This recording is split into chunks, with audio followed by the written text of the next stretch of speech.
had asked the question. We had a case on Omid Beis where a man gives a woman a myrtle mat for marriage, and then afterwards the Eidim, it's evaluated, and they realize the mat is supposed to be Shabbat Pruta.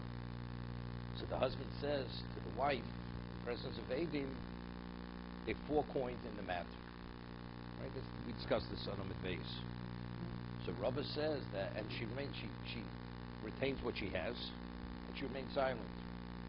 So Rabbi says, Eidim Ukadeshes, she's definitely not married. Why?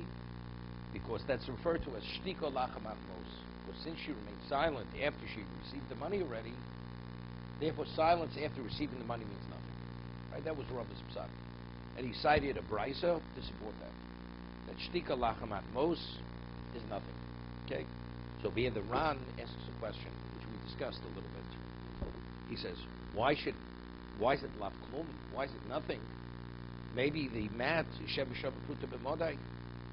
Maybe the mat is worth a penny in Modai. There should be something Mekudesh. So why did Rabbi say Lav Klumi? It's nothing. So what we said was, okay, it doesn't really satisfy the question. We said that either maybe Rabbi doesn't hold of Shmuel, because we said there's a Machlok Rishonim, whether we rule like Shmuel or not.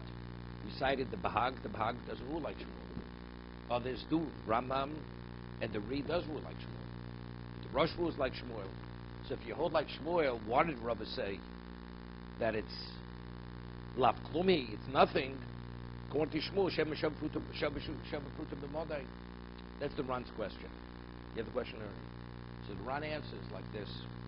The Rambam had said that Shabbat Pruta b'Modai is a Doraisa, it's not a Drabanan. Right? The Ri holds its Drabanan. Because maybe a member of the Modai community will be visiting, and although here it may be less than a penny, but in Modai it may be worth a penny, so that could create confusion. So therefore, rabbinically, we say it is a marriage. Although on a Torah level it's not a marriage. That's the Ri.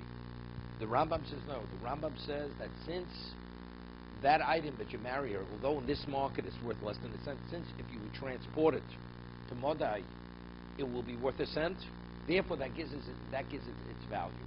But what about I'm dealing with the perishable, the Rambam said? So then, since even if you transport it to Modai, even in Modai, by the time you get it to Modai, it'll be worthless, because it'll totally deteriorate, decompose. Therefore, it's nothing, right? That's what the Rambam had said. So it's only something which is not a perishable. But if it's a perishable, even Shmuel agrees, Ein Mekudeshes. Definitely it's not a marriage. Okay? So the Ran says, maybe according to Rambam, the tzipsa we're talking about a myrtle. The myrtle, over time, it actually deteriorates. It dries up, it's worthless.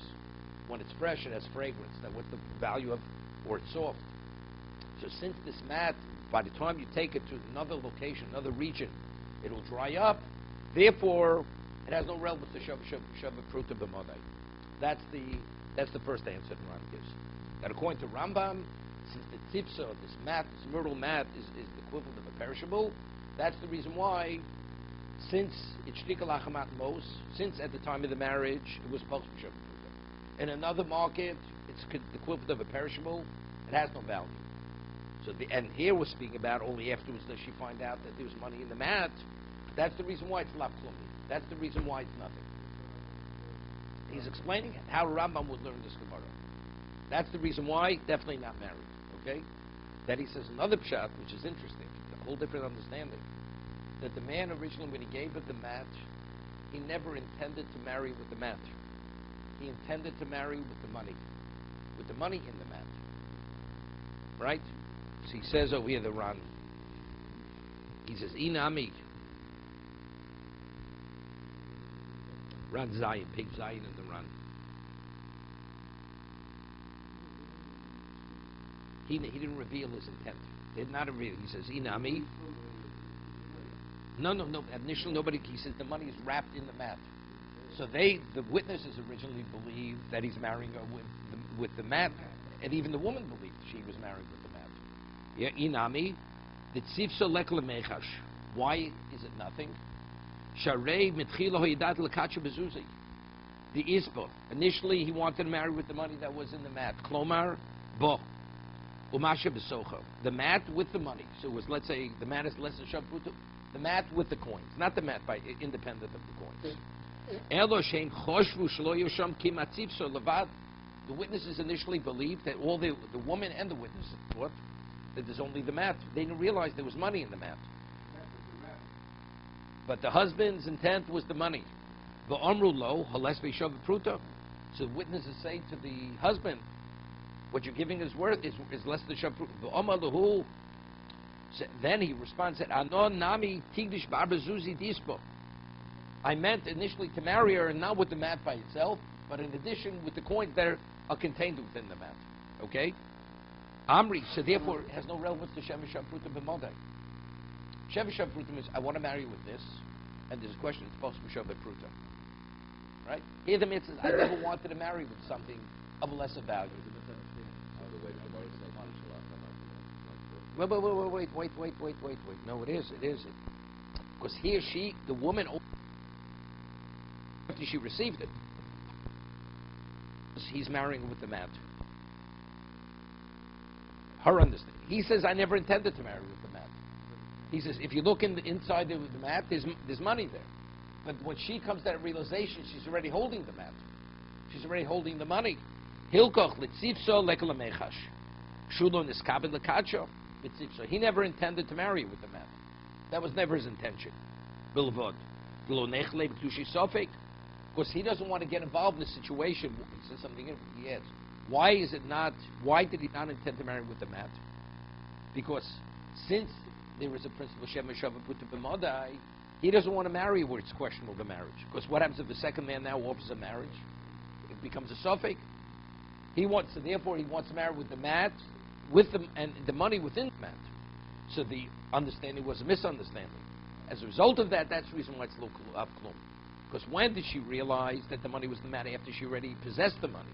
And so the silence normally is only an indication when the person receives it.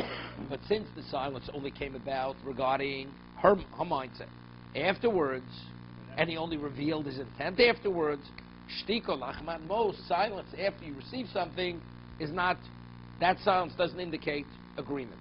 He says, I really meant to marry you with the money in the mat, and the mat that you're holding, he's quiet, so why can't you say that? No, because again, it's all based on intent. What was her intent when he revealed that information to her? She remained silent. She remained silent. So what is that silence? Does that silence say, I'm in agreement, I accept what you're saying? Or not?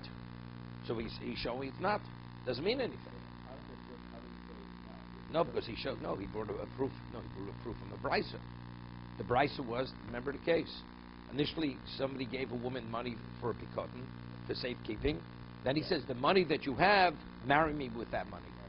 I'm marrying you with that money. And she remained silent. So there it says it's nothing. Silence is nothing. What's the... So we asked that question. We asked that question. That's what we asked. They're not comparable to me. That was our question. Nobody... It's a difficulty on the Gemara. But Rav equated A to B. And the issue is that silence after you receive something doesn't mean anything. Okay?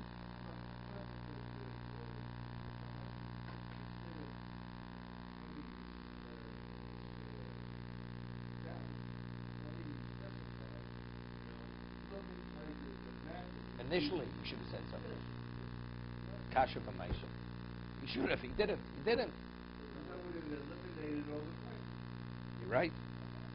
Why are there always complications? Because people don't do things initially right. If they would do things right, it wouldn't be a problem. No. Because again, if you say lav klum means it's definitely nothing. So then why are you keeping it? I'm not just giving you as a gift.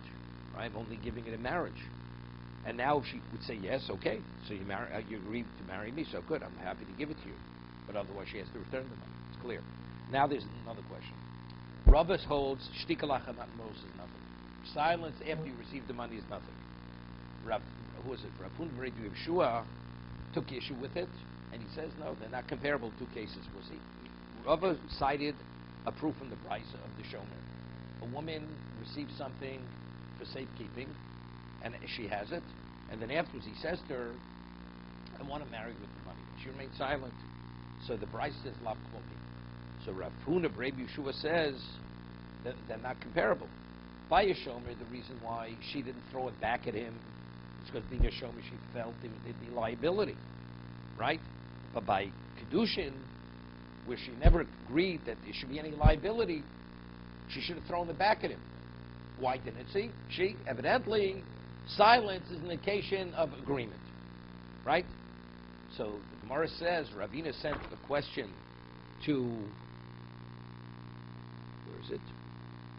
Rav Huna Breda B'Shua, yeah, 1 second.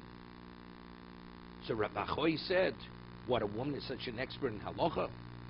She doesn't differentiate. So Rav Achoy agreed with Rava. So Shochel Rav Achoy bar Rav L'kami de Ravina. So he sent the question, do we rule like Rava? Don't we rule like Rava? Right? That was the question he asked. Right? Rav Huna Breda B'Shua took issue with Rava. He felt that the case of Pikodin is not comparable to the case of Kedushin. In the case of the mat.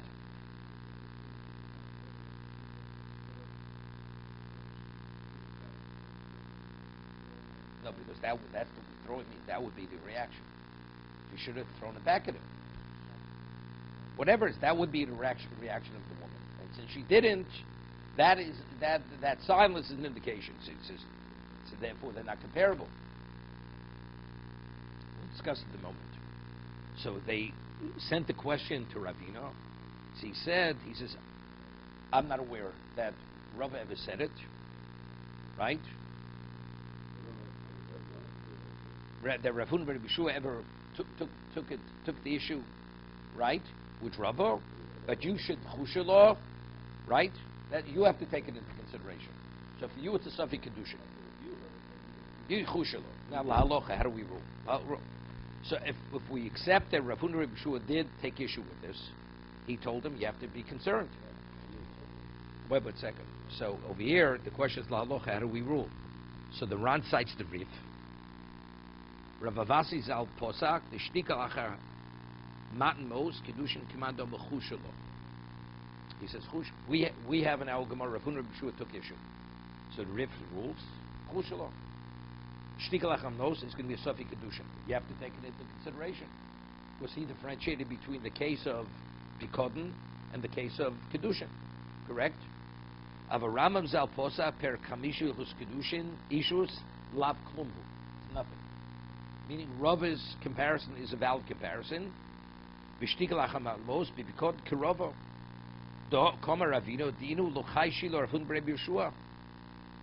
Right? He says we're not concerned because we're not aware of it. Elo d'shol leishem yechushel atzmam neishekiblu adov mipiv v'chayav michvodo. Since you heard it, we're not aware of it.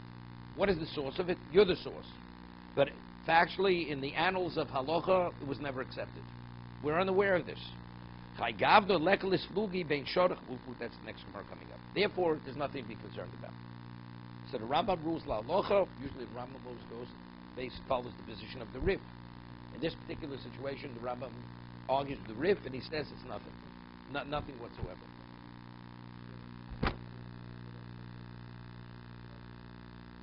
He never took issue with Rava. We're not aware he ever took. If it's Al Masari took issue with Rava, then it would be a question. Rif says, since he told him you heard it Chushalah, so therefore, because he heard it, we have to be concerned what he heard. But the Rambam says, well, according to Al Masara, we never heard this position. Therefore, we reject it totally, and we accept Rava totally.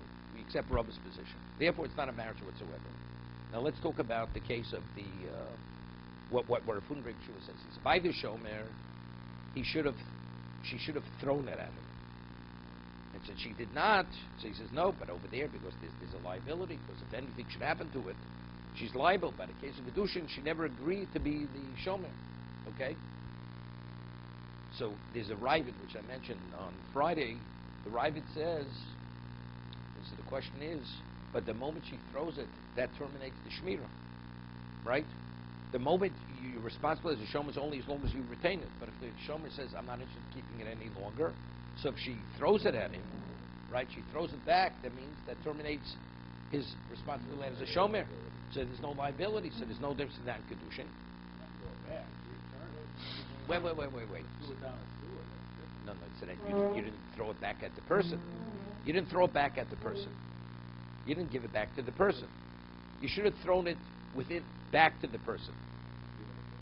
Or given it back. Okay? Since that you didn't do that, so the Gemara says because she was considered about a liability. Why? But the moment she makes that kind of gesture, she says, I have no responsibility any longer as a custodian.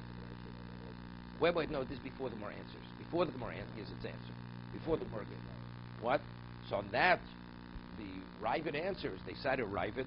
All the Rishonim cite this Ravid that was speaking about that she agreed to be the Shomer for a particular period of time.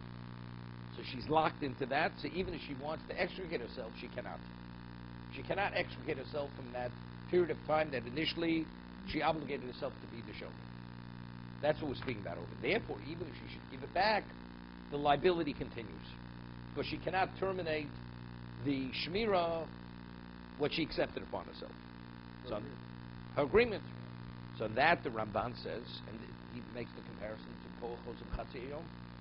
A Poel, an employee could back out in the middle of the day, regardless of the contract or not contract, based on the principle of Avodah Hevelu Avodim Lavodim. A Jew is not permitted to be a subject of a subject. So being bound that where you cannot extricate yourself, there's no such thing. See, even though initially she agreed to be the Shomer for a certain period of time, whenever she chooses to terminate the contract, she has